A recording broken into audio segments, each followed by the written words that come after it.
తెలంగాణ మంత్రులు హన్మకొండ జిల్లా పర్యటన ఫెయిల్ అయిందని మాజీ ఎమ్మెల్యే పెద్ది సుదర్శన్ రెడ్డి అన్నారు. హన్మకొండ జిల్లా పార్టీ కార్యాలయంలో మీడియాతో మాట్లాడుతూ సోకుల కోసమే మంత్రులు హెలికాప్టర్ ద్వారా జిల్లాలో పర్యటిస్తున్నారని మండిపడ్డారు. తోపాకులగూడెం దేవాదుల ప్రాజెక్టును 90% బీఆర్ఎస్ ప్రభుత్వమే పూర్తి చేస్తుందని అన్నారు. ఎమ్మెల్యే కడియం శ్రీహరి పార్టీ మారగానే బీఆర్ఎస్ మీద అనుచిత వ్యాఖ్యలు చేయడం ఎంతవరకు సమంజసమని ప్రశ్నించారు. నిన్న ఇరిగేషన్ మంత్రి ఉత్తమ్ కుమార్ రెడ్డి గారు, జిల్లా ఇన్ఛార్జ్ మంత్రి పొంగులేటి గారు కూడా పచ్చి అబద్ధాలు మాట్లాడారు. ఉత్తమ్ కుమార్ రెడ్డి గారు గతంలో కూడా మీరు ఇరిగేషన్ మంత్రిగా పనిచేసారు. మీ పక్కన ఉండబడినటువంటి గన్పూర్ శాసనసభ్యులుగా ఉన్న కడియం శ్రీహరి గారు కూడా ఇరిగేషన్ మంత్రిగా పనిచేసారు. నిన్న మీరు మాట్లాడిన అబద్ధపు మాటలన్నీ కూడా తీవ్రంగా బీఆర్ఎస్ పార్టీ ఖండిస్తా ఉన్నది. హెలికాప్టర్ లేకుంటే కాలు కదపనటువంటి మంత్రులారా, నిన్న హెలికాప్టర్ వేసుకొని ప్రజాధనాన్ని దుర్వినియోగం చేసి ఇటు దేవన్నపేట దగ్గర పంపులను ప్రారంభించే ప్రక్రియలో పెట్టిన ఖర్చు కానీ, అటు ధర్మసాగర్ దగ్గర చేసినటువంటి హంగామా ఏర్పాట్లు, ప్రభుత్వ పరంగా చేసిన ఏర్పాట్లు కానీ ₹1 కోటి వృధా చేసింది. ఇవాళ మీ ఇంట్లోకి వెళ్ళి ఇస్తారా? మీరు సంపాదించినటువంటి మీ ఆస్తులకి వెళ్ళి అమ్మి పెడతారా? మీకు దేవాలయ ప్రాజెక్టు మీద, దేవన్నపేట పంప్ హౌస్ మీద మీకున్నటువంటి పరిణతి ఎంత, మీకున్న అవగాహన ఎంత?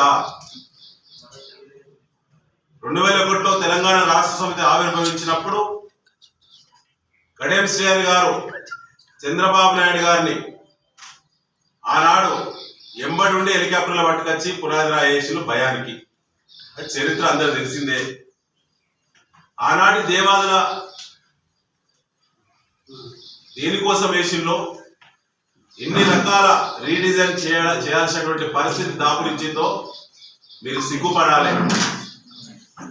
ఇవాళ దేవాదుల ఫేజ్ 1, ఫేజ్ 2, ఫేజ్ 3లో 75% పనులు పూర్తి చేసింది తెలంగాణ రాష్ట్రం వచ్చిన తర్వాత కేసీఆర్ గారి నాయకత్వంలో మాత్రమే.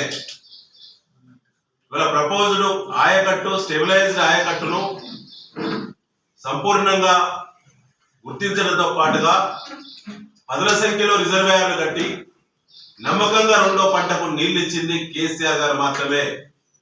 ఆనాటి టిఆర్ఎస్ మాత్రమే, ఈనాటి బీఆర్ఎస్ పార్టీ మాత్రమే, మేము మాత్రమే ఇచ్చినాము. గత 10 ఏళ్లలో సాగునీటి సమస్య మీద ఒక్కనాడైనా పత్రికల్లో బ్యానర్ వేయడం వచ్చిందా?